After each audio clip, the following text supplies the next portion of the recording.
हुकूमत Sindh Pakistan peoples party कभी भी कि भाई पानी नहीं है कनाल्स बनाने के लिए कोई, हमने पहले का पानी का इस्तेमाल सही करना है, अभी कनाल्स बनाने की कोई गुंजाइश नहीं है और इसके लिए मुझे किसी हड़ताल की जरूरत नहीं है।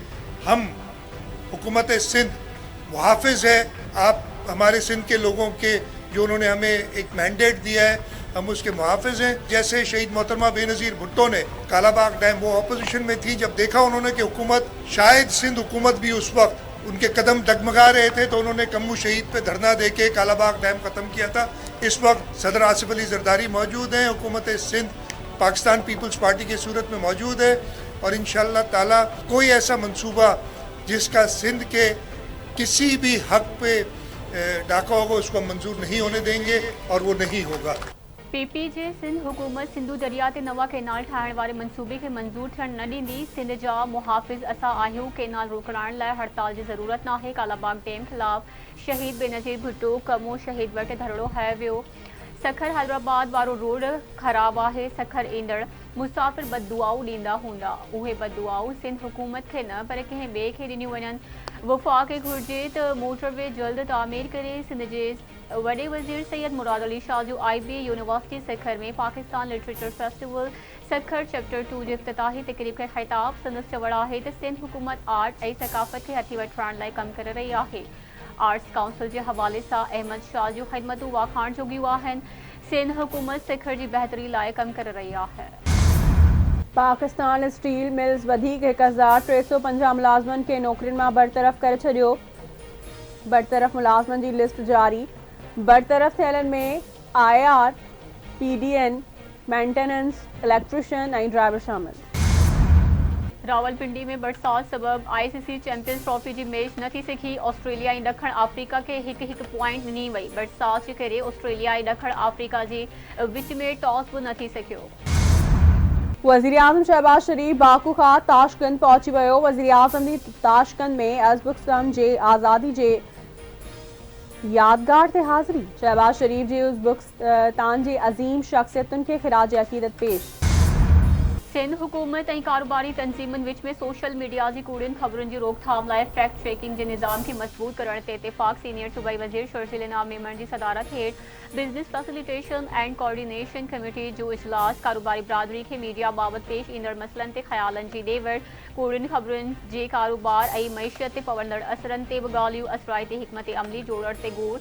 सीनियर सूबाई वज़ीर शर्जील इनाम मेमण जो चवणु आहे त हुकूमत जाली ख़बरुनि जे चैलेंजिस खे मुंहुं ॾियण लाइ असराइता क़दम खणण लाइ पुरज़म आहे त जीअं कारोबारी बिरादरी जे मुफ़ादनि जो तहफ़ुज़ करे सघिजे। जाली ख़बरुनि जी रोकथाम लाइ सहाफ़त ऐं लाॻापियल धुरियुनि जो सरकार अंटर आहे। कारोबारी बिरादरी ऐं इत्तलात खाते विच में राब्तनि खे वधीक मुस्तहकम करणो पवंदो।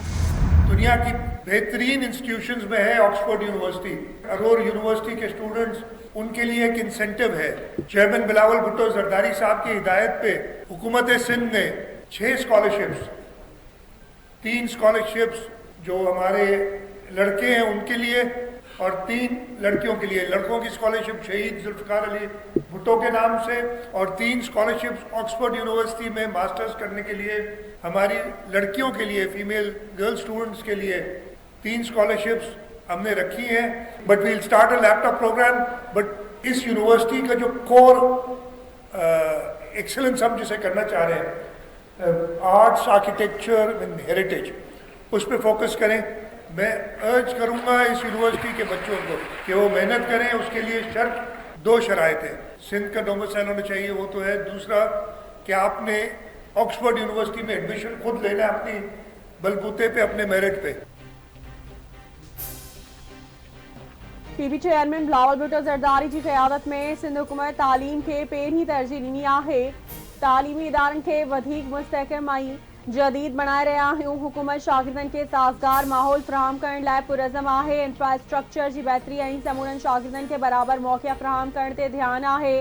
सिंध में जल्द लैपटॉप स्कीम प्रोग्राम शुरू कंदासीं। शागिर्दनि खे तालीमी मटा सटा तहक़ीक़ जूं सहूलियतूं ऐं आलमी सतह ते मुक़ाबलनि जी तयारी जा मौक़िया मिली रहिया आहिनि। सिंध हुकूमत पारां शागिर्दनि खे ऑक्सफोर्ड यूनिवर्सिटी लाइ भुट्टो स्कॉलरशिप ॾिनियूं वेंदियूं। 3 स्कॉलरशिप छोकिरनि ऐं 3 स्कॉलरशिप छोकिरियुनि लाइ हूंदियूं।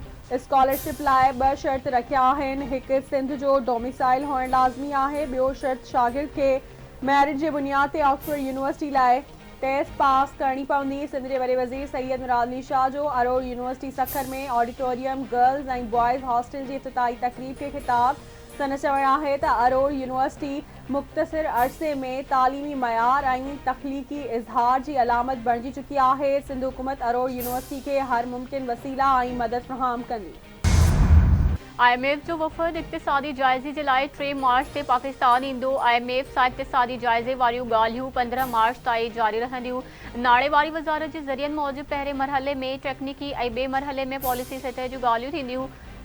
नेथन पोर्टर जी क़यादत में 9 रुकनी वफ़द अटकुल 2 हफ़्ता पाकिस्तान में तरसंदो। IMF जो वफ़द ईंदड़ माली साल जे बजट लाइ तजवीज़ूं बि ॾींदो। IMF जी रज़ामंदी जी सूरत में ई पघारदार तबिके खे रिलीफ मिली सघंदो। सिंध जे वॾे वज़ीर सैयद मुराद अली शाह जी सखर यात्रा। वॾे वज़ीर सखर B सेक्शन थाणे जो इफ्तिताह करे छॾियो। वॾे वज़ीर खे घरू वज़ीर ज़ियाउल हसन लंजार ऐं IG पुलिस गुलाम नबी मेमण जी ब्रीफिंग। वॾे वज़ीर जे थाणे में शिकायत कंप्यूटराइज़ करण जी हिदायत। वॾे वज़ीर सैयद मुराद अली शाह जो चवणु आहे त कम्यूनिटी पॉलिसिंग खे हथी वठाइणी पवंदी। पुलिस ऐं अवाम विच में एतमाद बहाल करणु ज़रूरी आहे। अक़लियतुनि ॿारनि ऐं औरतुनि ख़िलाफ़ कंहिं बि ज़्यादती खे बर्दाश्त न कयो वेंदो। मंशियात जी ख़ात्मे लाइ हुकूमत भरपूर क़दम खणी रही आहे। असांजी हुकूमत सॼे सूबे में समूरनि थाणनि खे बहितर बणाए रही आहे। वॾे वज़ीर सखर बैराज जो दौरो करे बैराज जे दरवाज़नि जी जारी मरम्मत जो मुआइनो कयो। आबपाशी खाते खे 30 जून ताईं अरिड़हं दरवाज़नि जी मरम्मत मुकमल करण जी हिदायत। वॾे वज़ीर नारा कैनाल जी लाइनिंग जो बि जाइज़ो वरितो। कम जी रफ़्तार किरण जूं हिदायत कई। IBA यूनिवर्सिटी में Pakistan literature festival Sukkur chapter 2 जी शुरुआत वॾे वज़ीर सैयद मुराद अली शाह PLF जो इफ्तिताह करे छॾियो।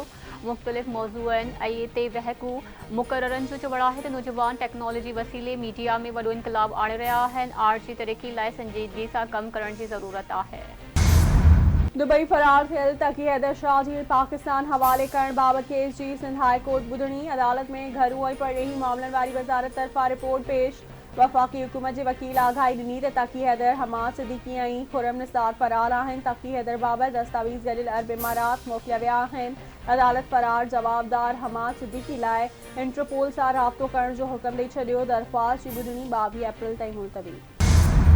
कराची जे इलाइक़े सुरजानी टाउन में ट्रक खे बाहि ॾेई साड़ण वारो वाक़ियो। एडिशनल डिस्ट्रिक्ट एंड सेशंस जज ओभर जी अदालत मुहाजिर क़ौमी मूवमेंट जे चेयरमैन आफ़ाक़ अहमद जे 3 केस में बि ज़मानत मंज़ूर करे वरिती। अदालत जो 1 लख रुपयनि जा ज़मानती मचवल्का जमा कराइण जो हुकुम। अॼु शाम ताईं संदसि आज़ादी जो इम्कान।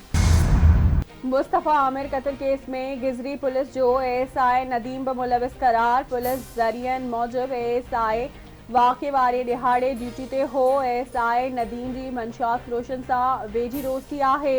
जवाबदार अरमगान ऐं साहिर हसन खां CDR मिली वई आहे। पुलिस अमलदार ख़िलाफ़ कार्रवाई जल्द मुकमल कई वेंदी। सिंध हाई कोर्ट मुस्तफ़ा आमिर कत्ल केस जे जवाबदार अरमगान जो रिमांड न ॾींदड़ ATC जे मुंतज़िम जज खां इंतिज़ामी इख्तियार वापसि वठण जो हुकुम ॾेई छॾियो। अदालत रिकॉर्ड टेम्परिंग जे इल्ज़ामनि खां पोइ जज खां इख्तियार वापसि वठण जी सिफ़ारिश कई।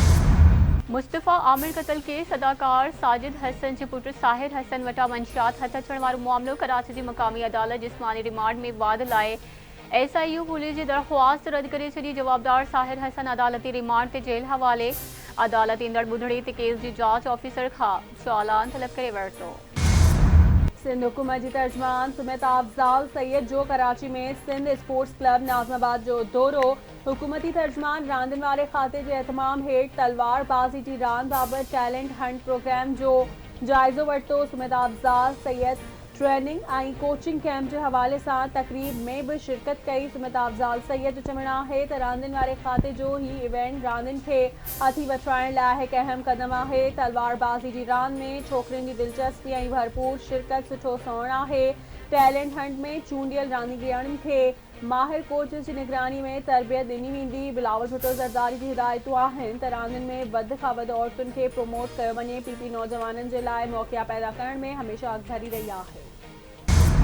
ओबावड़े भरसा रावलपिंडी कच्चे में ॾोहारनि ख़िलाफ़ ऑपरेशन। पुलिस पारां कराची वासी 3 मुलज़िमनि खे बाज़ियाब कराइण जी दावा। बाज़ियाब थियलनि में मोहम्मद अवेस मलिक, अनस मलिक ऐं फैज़ मलिक शामिल। 3 ॼणा 2 महीना कश्मीर में अगवा थिया हुआ।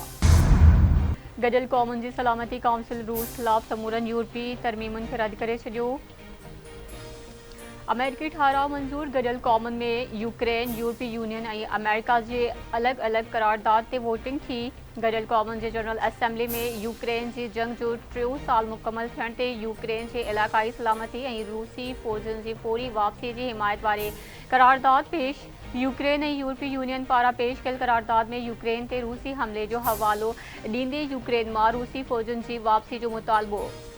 अमेरिका की सख्त मुखालिफत बावजूद गडियल क़ौमुनि में यूक्रेन जो ठहराव अक्सरियत राय सां मंजूर। अमेरिका, रूस, बेलारूस, उत्तर कोरिया ऐं सूडान बि करारदाद की मुखालिफत में वोट ॾिनो।